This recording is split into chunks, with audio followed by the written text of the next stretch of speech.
afternoon, everyone. My name is Joseph O'Neill, and I am the Associate Director of Marketing here at the Expert Institute. It's my pleasure today to be joined by Nurse Linda Houston, who is an expert in life care planning. She'll be our presenter for today's webinar. Just some quick housekeeping before we get started here. The webinar will be about 50 minutes of presentation by Nurse Houston, after which we will open up the session to a 10 to 15 minute Q&A. And while the Q&A is at the end of the webinar today, please feel free to submit your questions at any time during the presentation.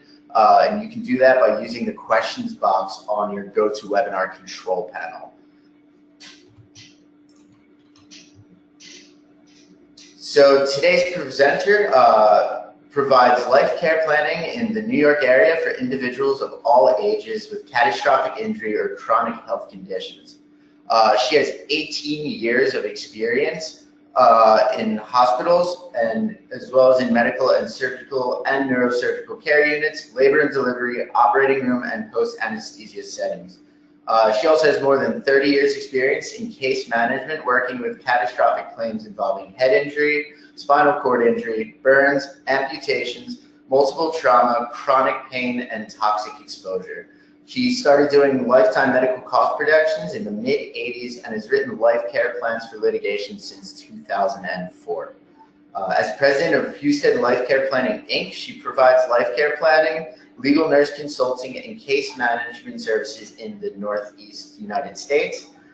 She served as a member of the executive board of the American Association of Nurse Life Care Planners. She was the treasurer for that organization from 2008 to 2010. She's also a contributing author to a core curriculum for nurse life care planning and currently serves on the AAN LCP journal and research committees. Nurse Houston is certified as a nurse life care planner, legal nurse consultant, case manager, disability management specialist, and rehabilitation court counselor. Once again, thank you all for joining us for the webinar today, and please welcome Nurse Linda Houston. Thanks, Joe, and welcome everyone. Well, you've got three big case files sitting on your desk: a med mal, a product liability, a toxic exposure. These are important cases for you. You've been working on these cases for more than 2 years. You know the histories down to the minute detail. The life care plans you requested have finally arrived. The big question is, do you have bulletproof plans or Swiss cheese? As plaintiff counsel, now is the moment to shed light on what goods and services will be necessary for your client in the future and how much these goods and services will cost. As defense counsel on these cases, you've been waiting for the life care plan critiques to counter the exorbitant costs projected in the plaintiff plans. No matter who you are representing, and no matter how many times you look at life care plans, there's usually going to be another perspective. What do you think of the plans? What is opposing counsel going to think? Do the plans reflect the true value of the claims? If you can't settle and have to go to trial, what is the jury going to think about the numbers? This presentation is about taking a closer look at life care plans and their characteristics. Are there any red flags or areas of concern in the plan? How can you even tell if you've got a good plan? We're going to look at 20 red flags that may be found in life care plans.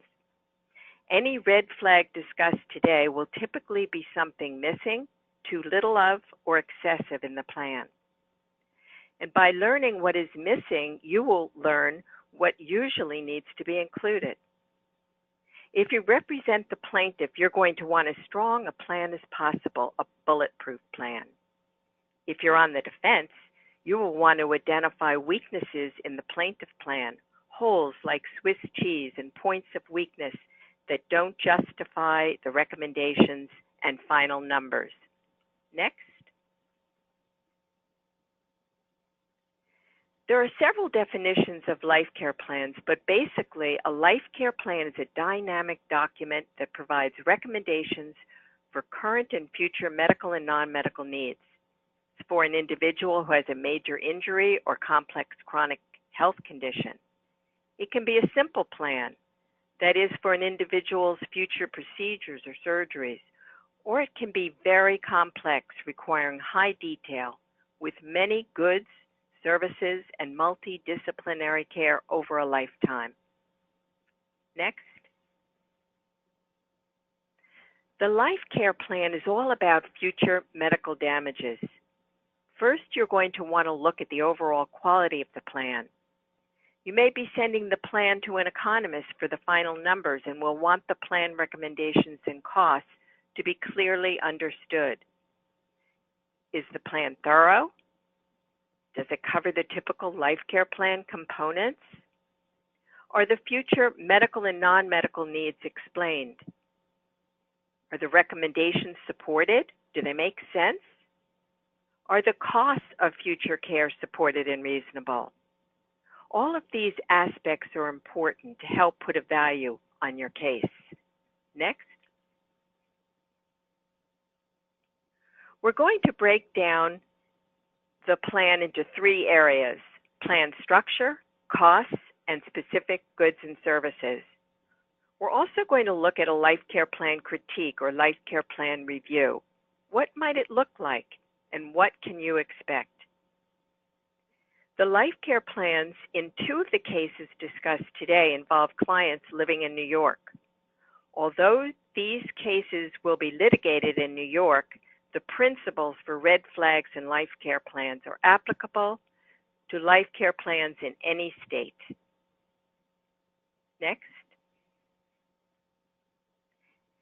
Case number 1 involves Joan Roberts, a 41-year-old woman who went to her local community hospital one Sunday afternoon with abdominal pain that had been increasing over the previous 9 hours. The CAT scanner was not working that weekend, and instead of sending her to another facility for a CAT scan, staff in the emergency department discharged her home, asking her to return the following day if her abdominal pain persisted. When she returned the following morning, part of her small intestine had twisted around itself in the mesentery that supports it, creating an obstruction.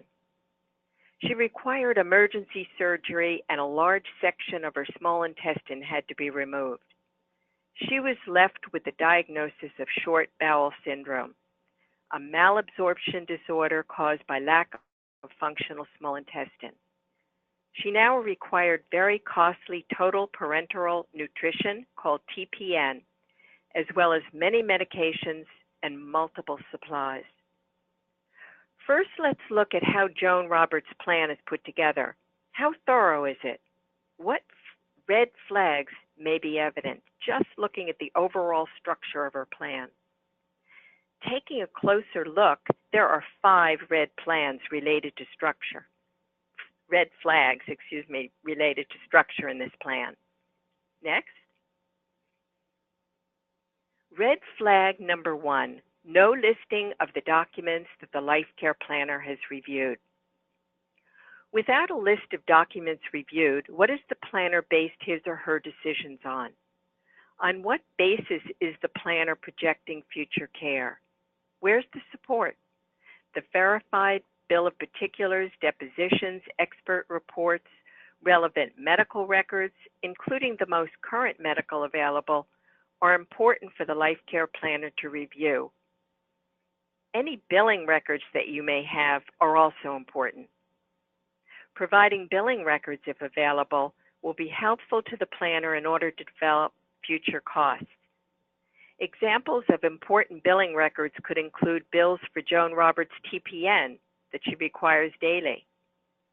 TPN is a solution containing a mixture of fluids and nutrients such as protein, fats, sugars, and essential vitamins and minerals. TPN is given intravenously, requiring equipment and supplies. Medical and billing records provide the foundation of a plan. Without a list of documents in the plan, how can you be sure that the plan is thorough? Next.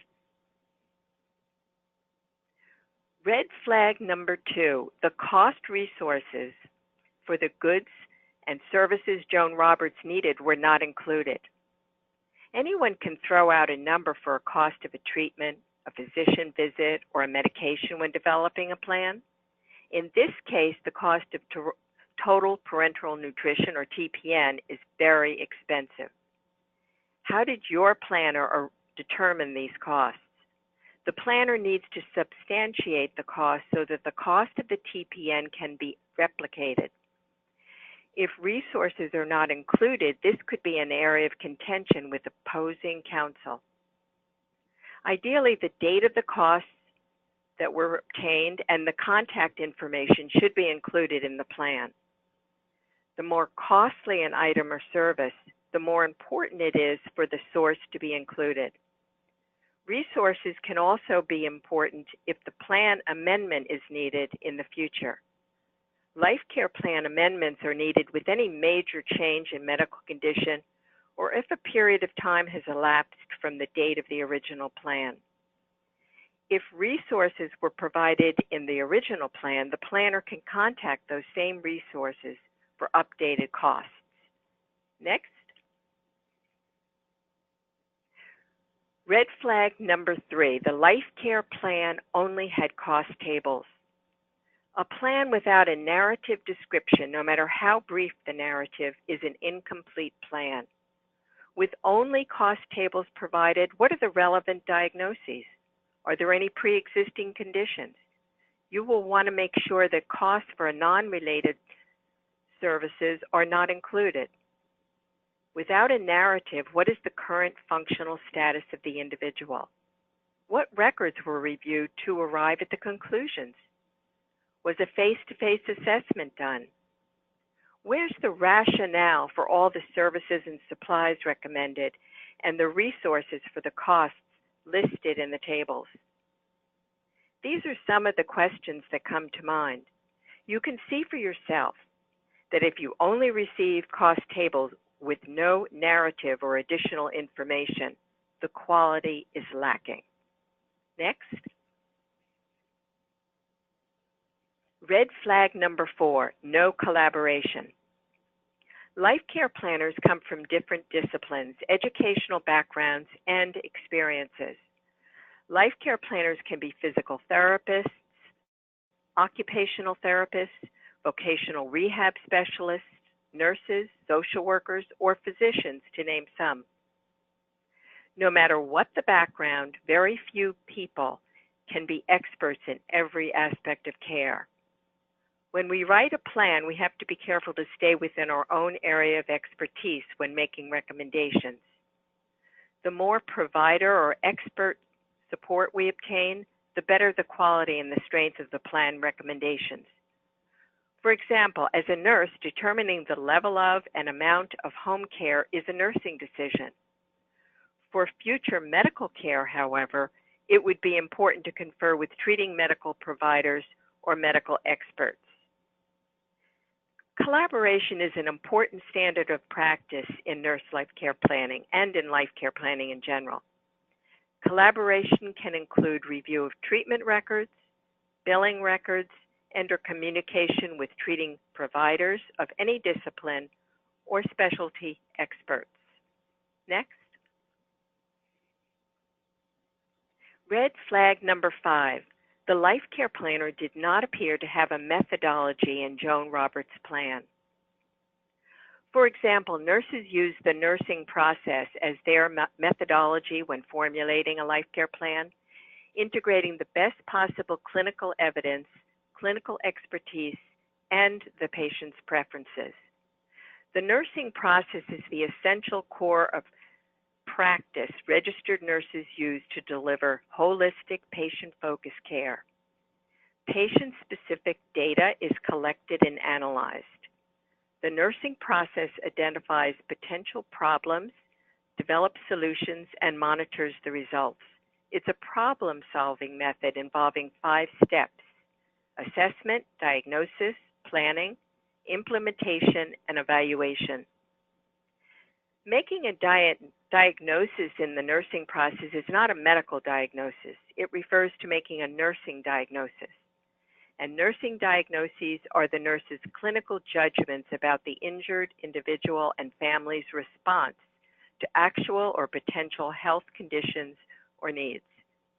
Examples of nursing diagnoses for Joan Roberts might be imbalanced nutrition, less than body requirements, and a risk for electrolyte imbalance. Joan Roberts is going to need not only daily intravenous nutrients, but all the supplies required for the TPN, periodic nutritional evaluation, blood tests, nursing visits, monitoring of her weight loss and signs of electrolyte imbalance, as well as case management to coordinate her complex care. You will want to make sure that the planner has a methodology and can explain it. So Joan Roberts' plan had 5 red flags related to structure. The plan did not include documents reviewed. It did not include resources. There was no narrative, only cost tables. The plan did not indicate the planner collaborated, and the plan methodology was not clear. Next. Let's take a closer look at costs in a life care plan. The circumstances in each case vary.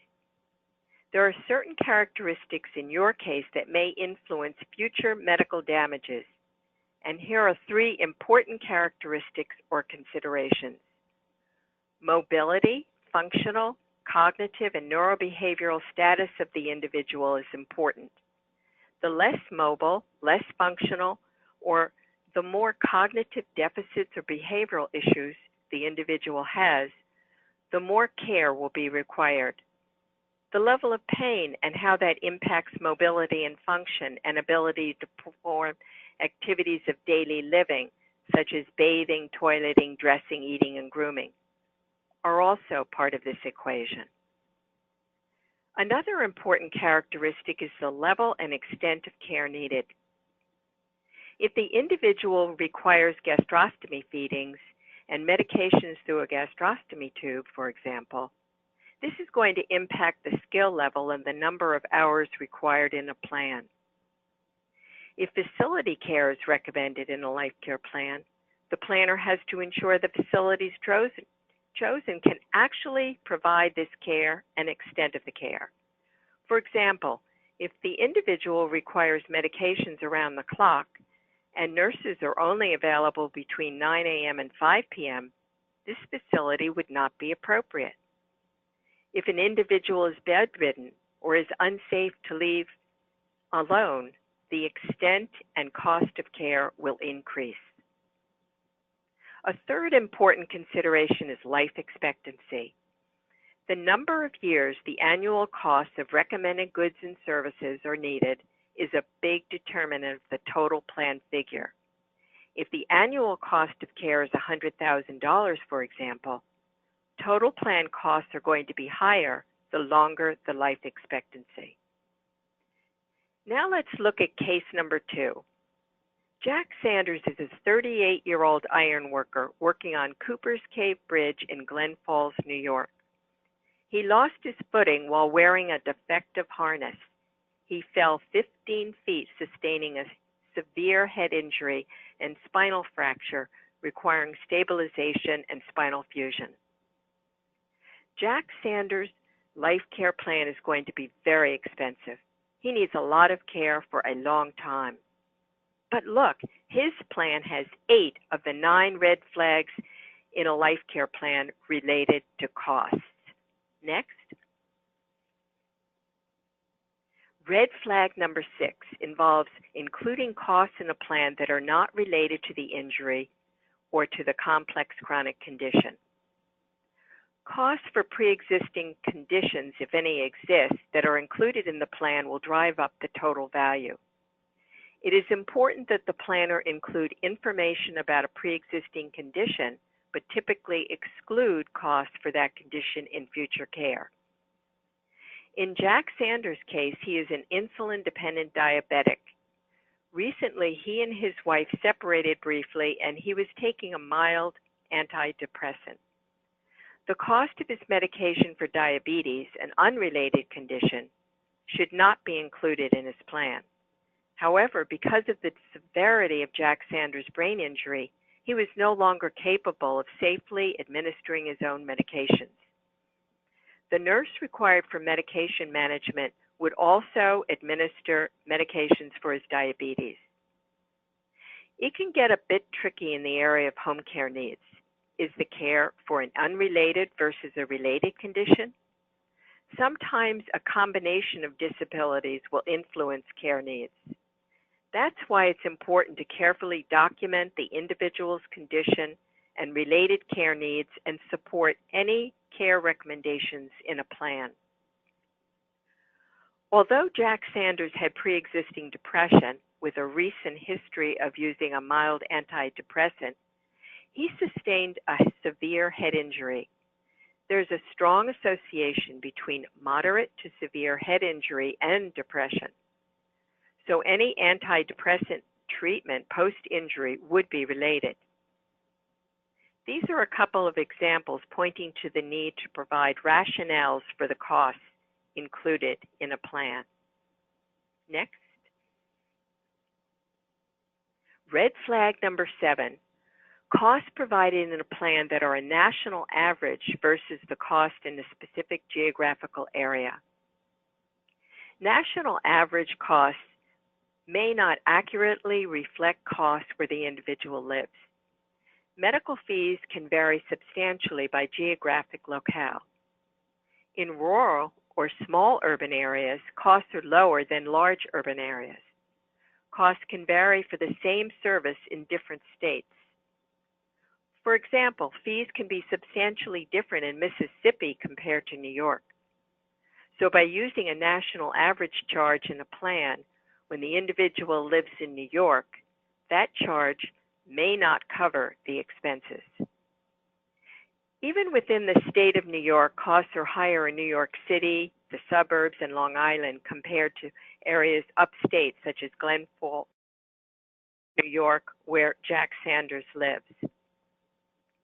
Take nursing home costs, for example.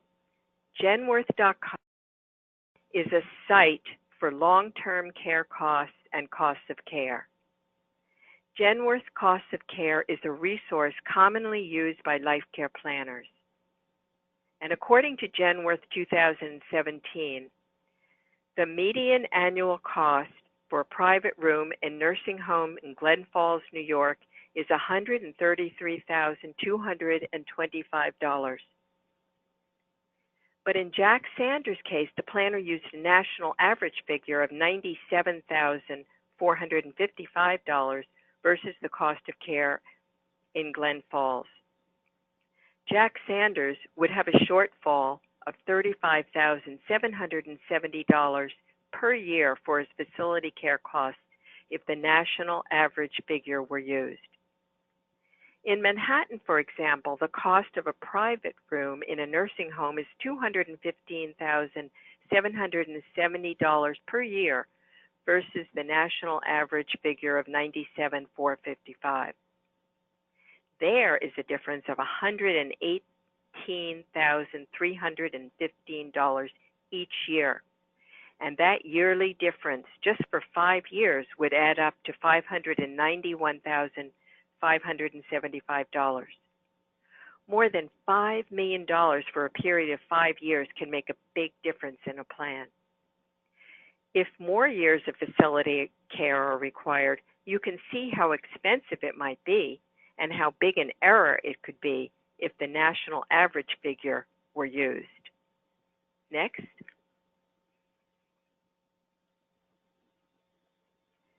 Red flag number 8, using costs in a plan that are outliers.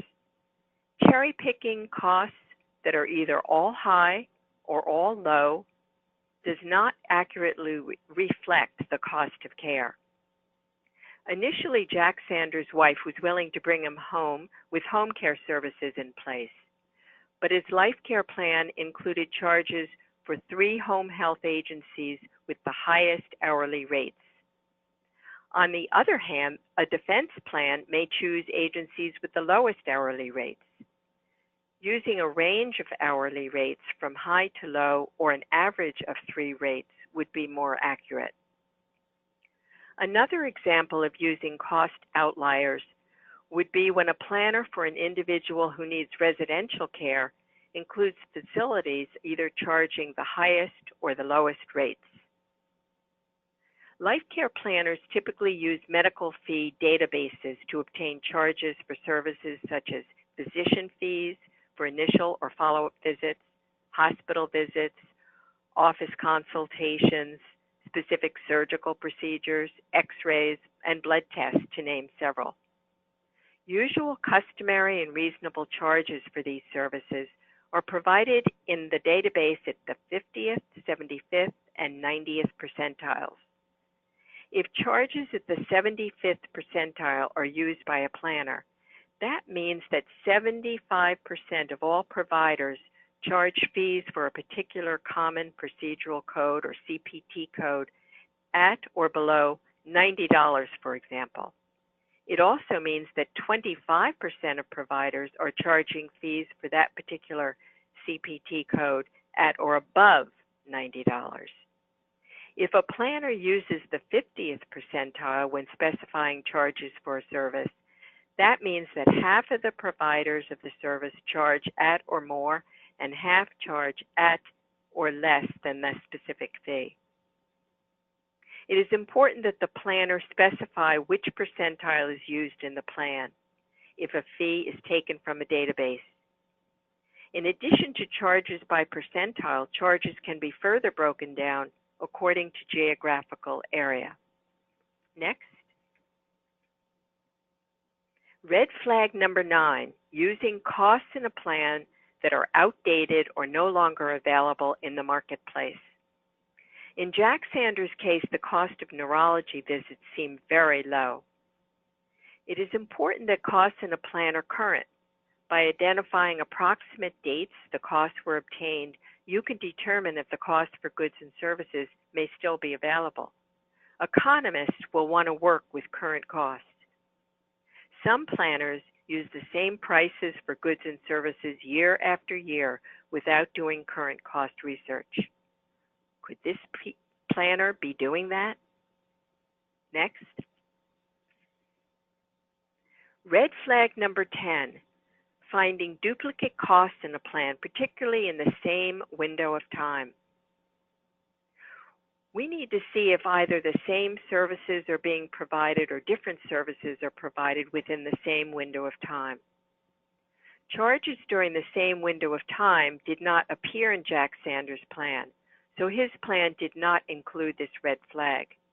But he has so many other red flags related to costs, you, as his attorney, are concerned.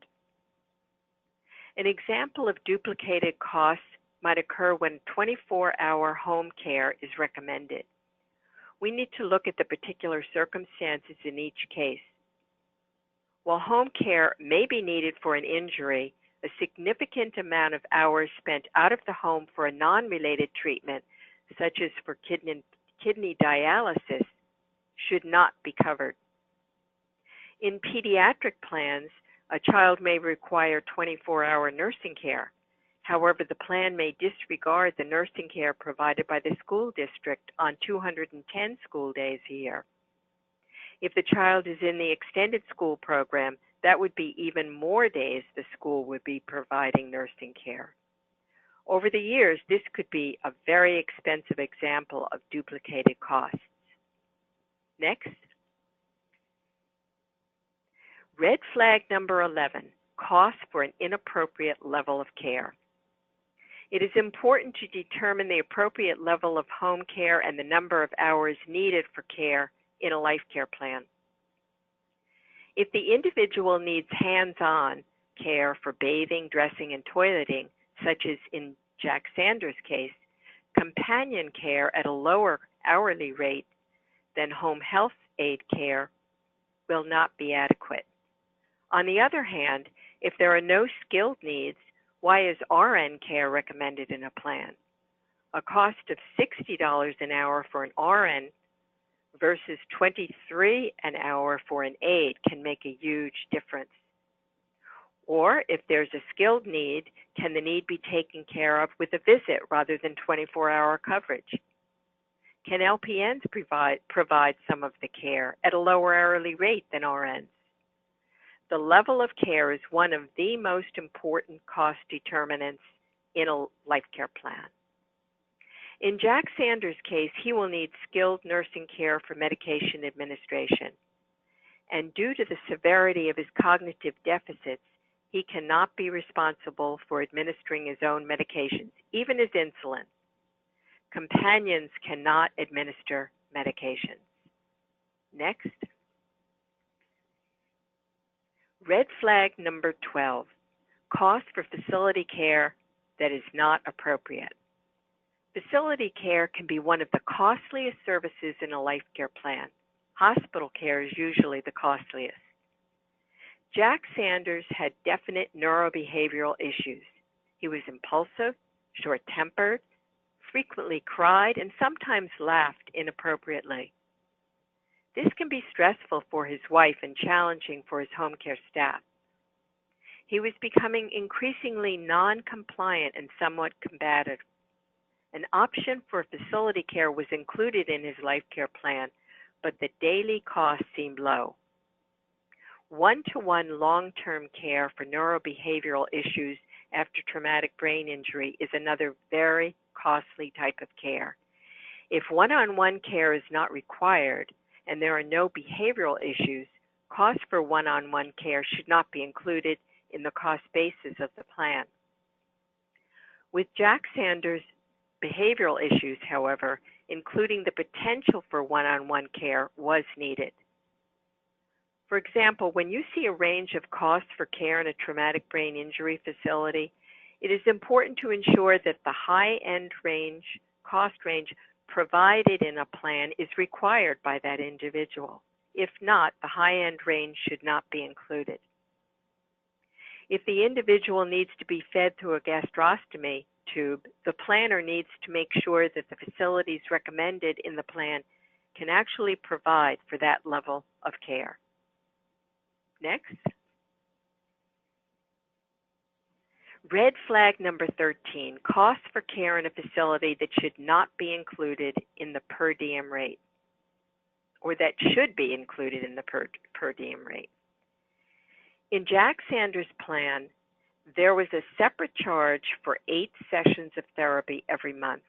However, in the particular facility the planner recommended, 8 therapy sessions per month were included already in the per diem rate in that facility.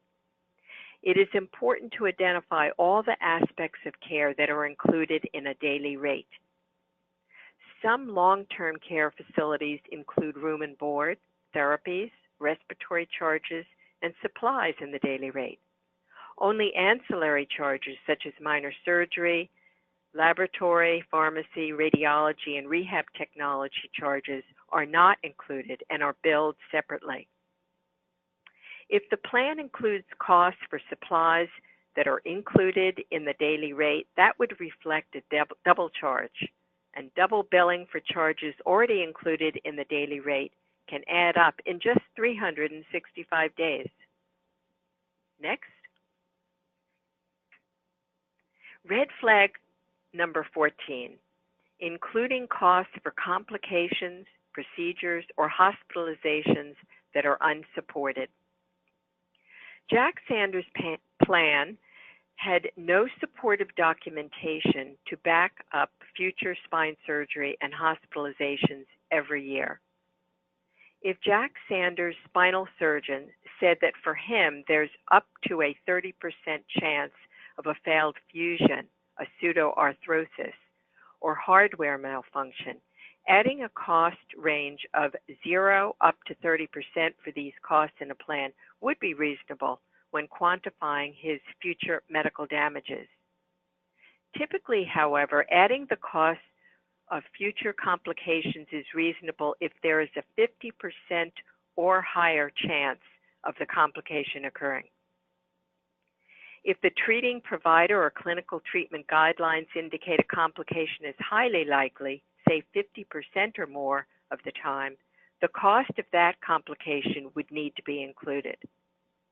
On the other hand, if an individual has chronic pain and a trial spinal cord stimulator is recommended, adding the costs of care and spinal cord stimulator replacements over a lifetime may be questioned as it is yet unknown if the trial will even be successful. Consider another case of an individual with a history of falls and a history of hospitalizations due to the injury of record. Adding future hospital costs and care supported by the individual's history post-injury would be reasonable. The specific circumstances of each case have to be considered. That is, again, another reason more than just cost tables are needed.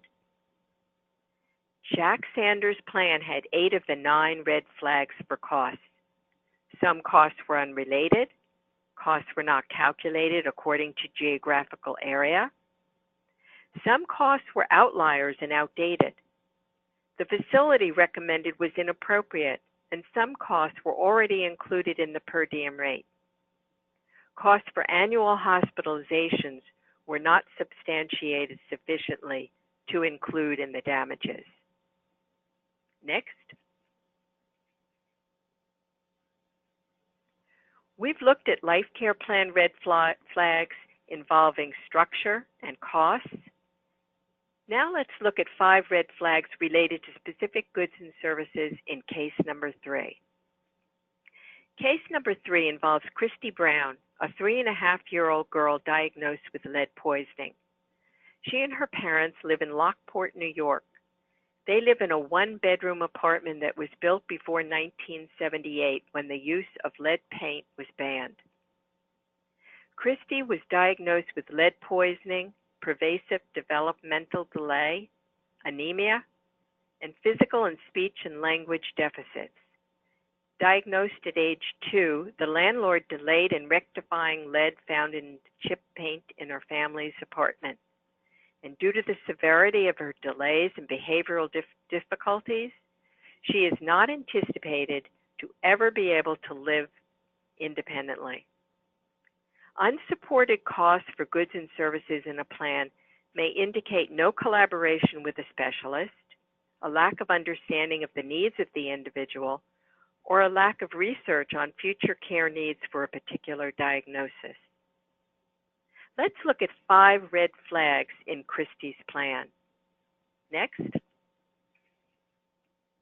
Red flag number 15, recommending goods or services that fail to consider the individual or are not appropriate for this particular individual.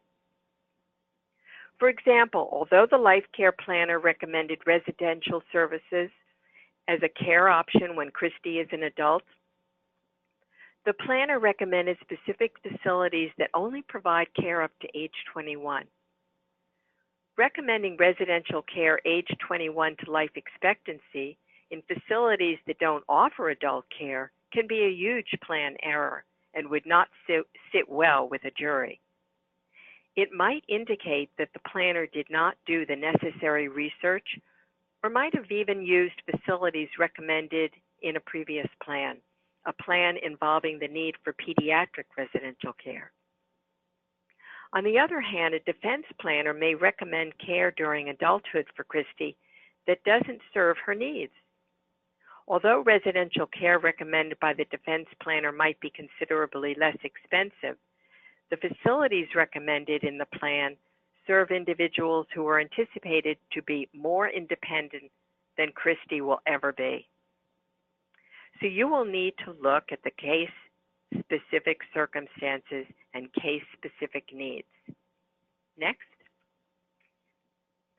Red flag number 16, service recommendations in a plan that cannot be obtained in the geographical area. If cognitive therapy at home is recommended in a plan, the planner needs to ensure that there are providers in Christy's geographical area. We also need to be sure that she doesn't have to travel 3 to 4 hours round trip for each session of cognitive therapy. This is one reason specific resources for recommended services are important to include in a plan. Another example may be related to home care. If home care is needed, it is important to ensure that home care agencies cited as resources in a plan actually render care in and around Lockport, New York. A planner may recommend a home health agency with either very high or very low hourly rates, and these particular agencies may not even service the area where Christy lives. Next. Red flag number 17, goods and services in a plan that appear unreasonable. Christy's been doing very well with toilet training. She only requires diapers at night at this point.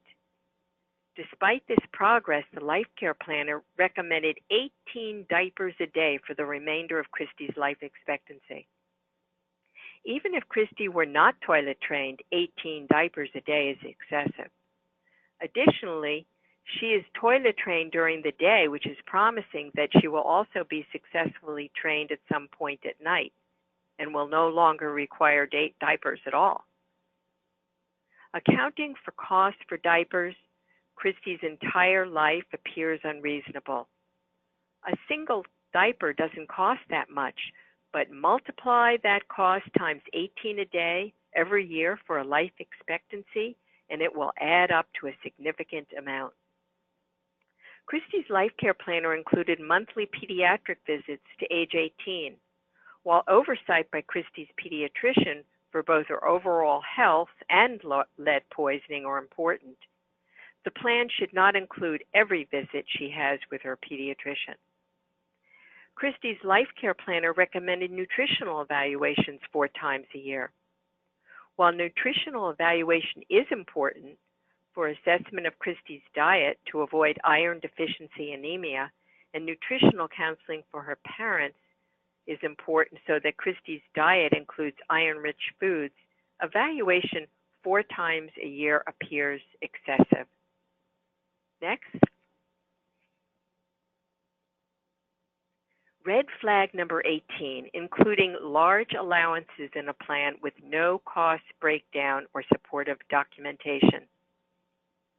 Christy's plan includes a large allowance of $150,000 for tutoring services with no breakdown on how this allowance is determined. Costs need to be justified, and the more specific the plan costs, the simpler it is to verify the recommended amount. Christy may need that amount of academic support given her developmental delays, but support would be needed for this large sum. Although not related to Christy's case, other examples of large allowances may be for surgeries. If an individual needs a future surgical procedure and the planner provides medical support for the need for that surgery, costs should be broken down into physician fees, anesthesia fees, and hospital or ambulatory surgery charges rather than one lump sum. It is also questionable to include Life Care Plan costs for numerous orthopedic surgeries with no documentation of the need of these surgeries by the treating orthopedic surgeon. If an individual needs home modifications, there should be some indication of what possible modifications would actually be needed rather than just including one large sum in a plan. Next. Red flag number 19, diagnostic testing, home care, or therapies that appear excessive. These can be big-ticket items over a lifetime. While neuropsychological evaluation is important to address Christy's cognitive deficits and developmental delay, testing twice a year noted in her plan appears excessive. Christy's parents need respite care, but recommending 12 hours a day of respite care is excessive. Recommending too much care or too little care could be both extreme and/or unreasonable. Christy's recent individualized educational plan called IEP indicated that there is a documented need for speech, occupational, and physical therapy sessions. The Life Care Planner recommended therapy for each of these 3 times a week, 48 weeks a year for the next 16 years, but did not collaborate with any treating provider or expert. Now, these therapies may be necessary for this child, but unless the planner is an expert in lead poisoning, medical collaboration would be needed. It is important to individualize plans to one's needs. Typically, there are variables in particular circumstances that influence the recommendations.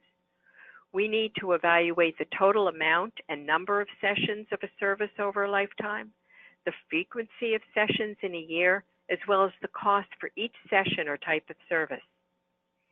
Here we might look for support of a particular discipline, such as a speech therapist, or a developmental pediatrician for future physical therapy, a nurse when it comes to home care, or a vocational rehab specialist when loss of earnings needs to be evaluated.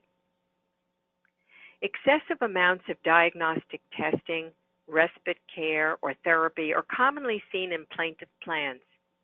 On the other hand, insufficient amounts of these services may be seen in defense plans. Whatever the recommended amount, it needs to be supported. So Christy had 5 red flags in her plan related to goods and services recommended. The adult residential care was not case specific. Cognitive therapy was not available in her locale. 18 diapers a day was excessive. A large allowance for tutoring was not supported, and the amount and frequency of neuropsychological testing, respite care, and therapies appeared unreasonable. Next. In conclusion, red flag number 20, lack of differences and missing rationales to support differences identified in a life care plan critique. As defense counsel, you've seen the plaintiff life care plan. If you notice several red flags or one glaring red flag that represents a significant cost in the plan, you may want to obtain a life care plan critique. First, you may want a life care planner to review the plaintiff plan and give you an initial verbal impression of the plan. Or, knowing that the future medical damages reflected in the plaintiff plan appear unreasonable, you may want to proceed with a critique of the plaintiff plan at the outset. What can you expect in the critique?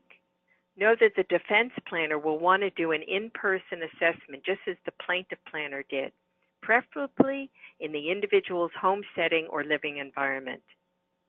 If the defense planner is permitted to visit with the injured individual, a defense life care plan and critique of the plaintiff plan can be done. The defense planner can also confer with the defense expert or experts for medical support.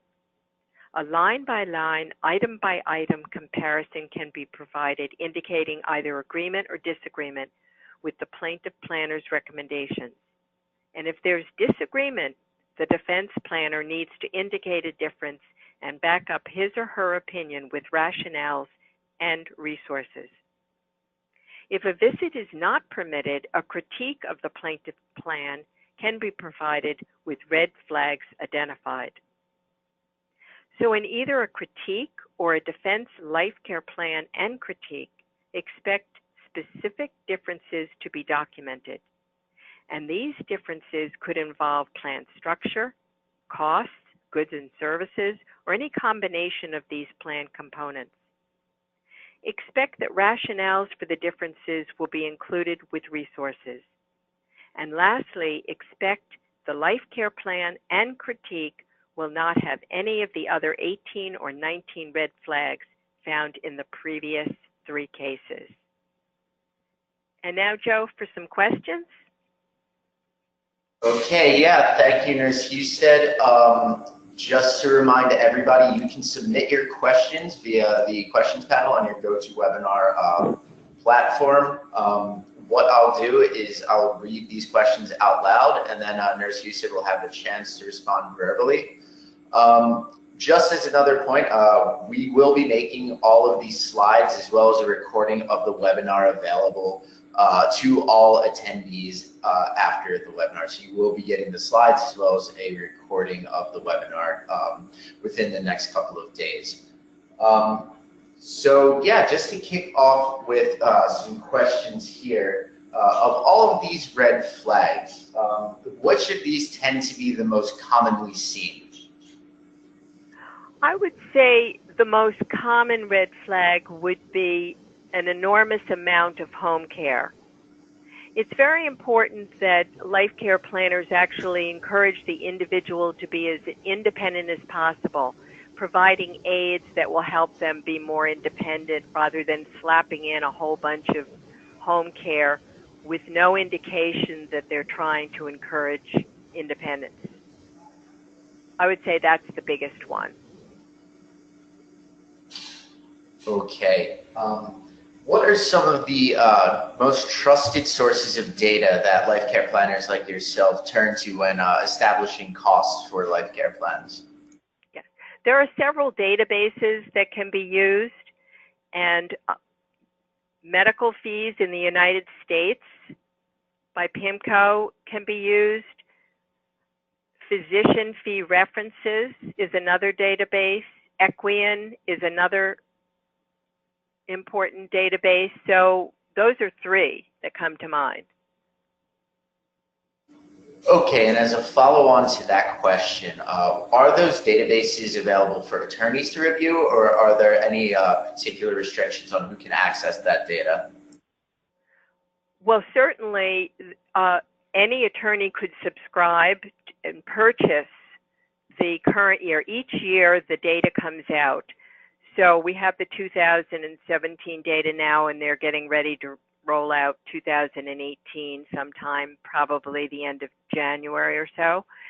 So anyone can purchase United States medical fees in the United States or physician fees, reference fees. And Equian is a little different. You could certainly purchase it, but what happens with Equian is you actually submit specific CPT codes, and they will, for a certain number of codes, you pay a certain fee, and they'll give you the costs. Of course, you will specify the geographic area that the individual lives in as well, because Okay. they use these databases all over the United States. Okay, wonderful. Next question we have here. What are your thoughts about considering life care plans when there are less severe but still permanent injuries?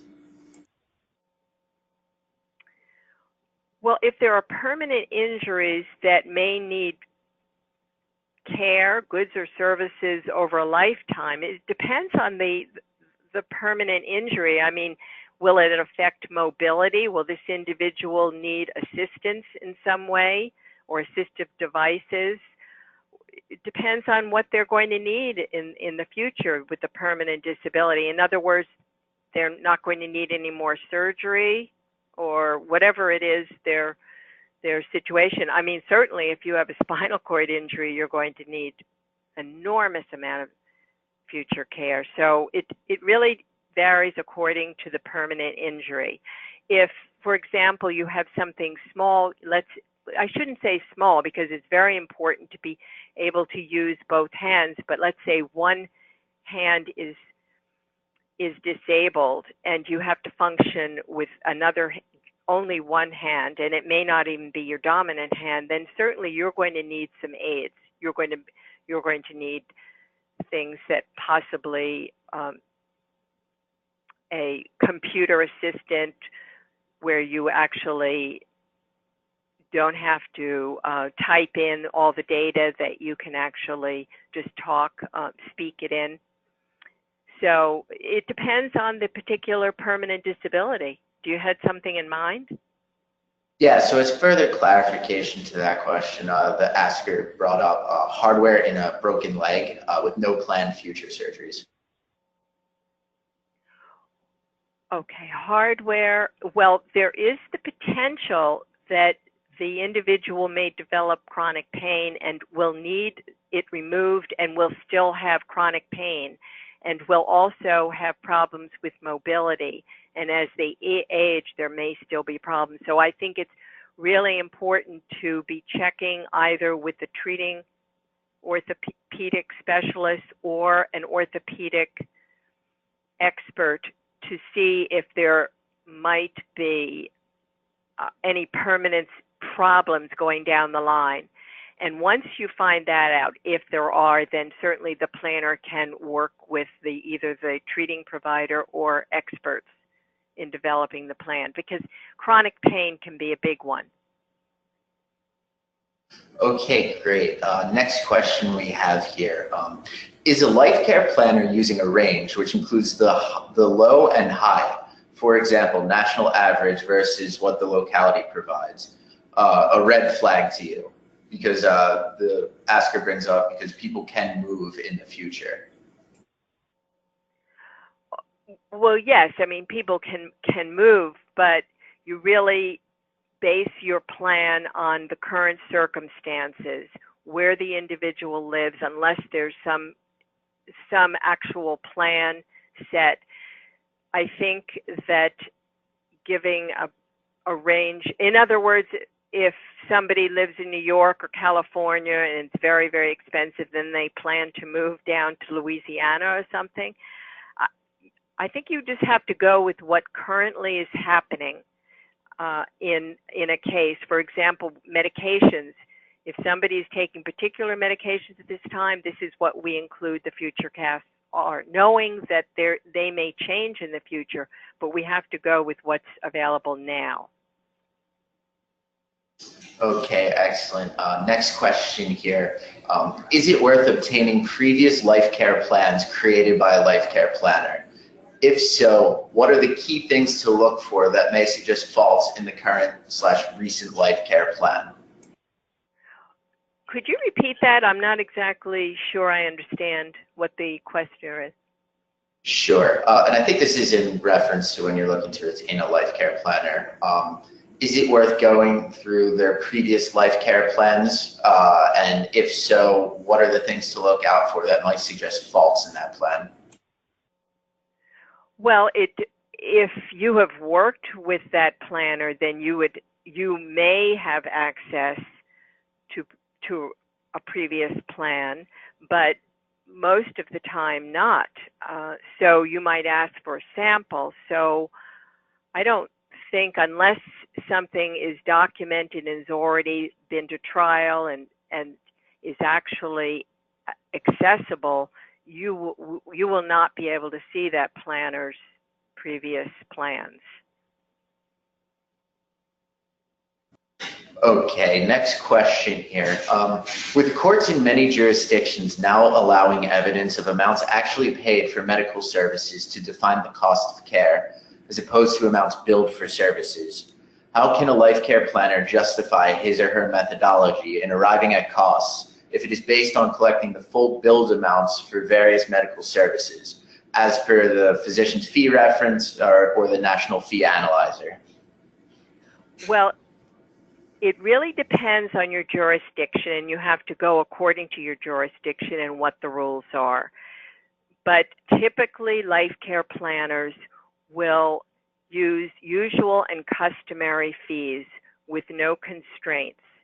If you are in a collateral source state, then perhaps after settlement, there will be a collateral source hearing and you can arrange things then. But most states and most life care planners actually provide usual and customary fees. Okay, great. Next question. This is sort of a multi-part question here, so let me know if you need me to repeat it.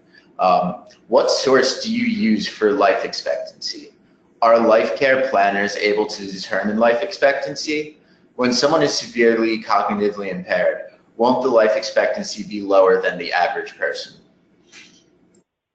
Yes, I would assume that would be the case. However, we typically use the Centers of Disease Control and Prevention, the CDC life expectancy tables.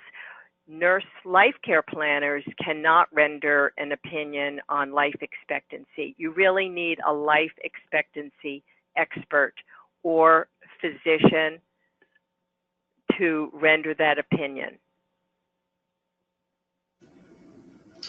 Okay, great. And we have one more question here. How are other sources of payment that pay for services on specific schedules, such as Medicaid, if the patient is on Social Security disability, Medicare, or private insurance factored into cost?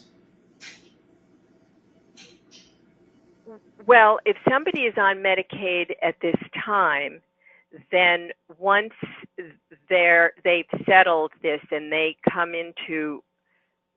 actually achieve a settlement, a significant amount of money, then they'll probably have to pay everything back, and in the future they'll have to pay that. But they would be doing a special needs trust in order to protect the funds. But I think that the jurisdiction will have to depend on that, what the judge finally rules in the jurisdiction on the consideration of collateral resources. And these are all collateral resources.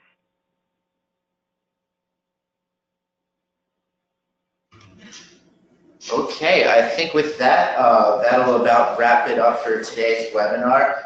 Thank you all for attending. If you would like to retain Nurse Husted as an expert witness, please feel free to get in touch with us over here at the Expert Institute, and we'd be happy to facilitate the engagement process. Just to mention once again, the webinar has been recorded, and a link to the recording as well as a copy of the slides from today's presentation will be sent to all attendees usually within the next few days. In addition, if there's any subjects that you would like to see covered in future webinars, please let us know. We really appreciate your feedback and definitely take it into consideration when we schedule these webinars. On that note, I also recommend that you go and check out our previous expert webinars. You can find recordings of those on the Expert Institute's website under the resources section. So once again, thank you, Nurse Husted, for your time, and thank you all for attending.